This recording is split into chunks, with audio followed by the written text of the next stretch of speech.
de la Roma fait en KO. On sait pas ce qui se passe dans la semaine, mais c'était chaud à la Roma. Donc, vendredi dernier, il y a eu la défaite 3-0 contre la Lazio dans le derby. Un non-match total avec des boulettes de pas incroyables, notamment d'Ibanez, c'était la folie. Puis en semaine, un match de coupe d'Italie contre la Spezia, qui est une équipe de bas de tableau de Serie A, où on perd 4-2. Et il y a des expulsions aussi incroyables, des boulettes. Et puis, il y a eu aussi un problème administratif où on a fait rentrer 6 remplaçants alors que c'était interdit. Donc, match perdu sur tapis vert. Il y a des gens de l'encadrement qui ont été virés, notamment le team manager qui était proche des joueurs.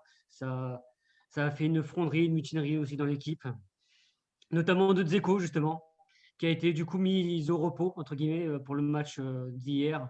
Et pareil, on en a rejoué la Spezia. C'était une victoire très difficile, 4-3, avec encore des boulettes. Mais au moins, il y a eu un sursaut et un réveil des joueurs. Donc, on va voir ce que ça va donner pour la suite. Voilà. La Roma, il me tarde de voir la Roma enfin avoir une équipe compétitive parce que ça augmenterait le niveau du championnat italien et ça donnera un peu de piment lorsqu'elle participera de nouveau à la Ligue des Champions. Et il me tarde aussi de voir vraiment parce que je pense que ce qui faisait aussi le sel et le niveau de ce championnat du calcio, c'était notamment au moment où la Roma et la Lazio étaient à leur sommet, qu'il y avait comment dirais-je, des derbys de très haut niveau. Et vivement que la Roma donc, retrouve un niveau plus conforme à son histoire. Et puis aussi qu'on puisse enfin voir un jour la Roma évoluer dans un véritable stade de football. Voilà ce que je peux Écoute, dire là-dessus. on en reparlera déjà en Ligue des Champions où tu as Atalanta Real et Lazio Bayern. C'est deux gros chocs. On verra ce que vaut Je vais faire les mon clubs troll, je italiens. peux faire mon troll ou pas? Les Vas-y, meilleurs vas-y. buteurs, ils ont 38 ans et 35 ans dans le calcio, entre guillemets. Juste pour... Comment Le meilleur buteur du calcio, en ce moment, il a 38 ans. Ils ont 35 Ouais, ans. bah, Calcio aujourd'hui. Avec beaucoup de pénalty. Bon, ça arrive.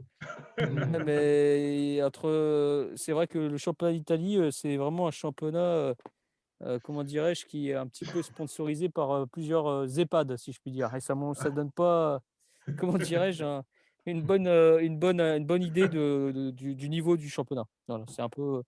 Il y a quand même des mecs qui ont 35-40 ans qui continuent à planter but sur but. Comme Je sais pas. d'autres championnats, tu as Cavani qui marque, comme Suarez aussi qui marque Alors en ouais, Espagne. ouais, mais là on parle tout à fait, mais ils ont 33. Là on parle des mecs qui ont 35, 33, 36, 37, 35, 38, d'accord, 39. merci. Bah ouais, mais bon, là on parle de mecs qui ont 39, 38 ans quand même. Je crois qu'il y a Ibrahimovic, toujours. il tire tous les pénaltys, Romain. Ça Ouais, mais il y a arrive. Koyarella, il y Où est la a relève? tous C'est ça ces. la question. Où est-ce qu'elle est la relève?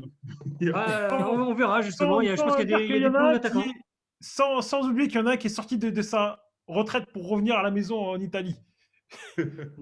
Et moi, on va voir déjà l'Atalanta Real et surtout donc la Lazio Bayern. On verra. On verra Ce que bien, ça va ouais. donner.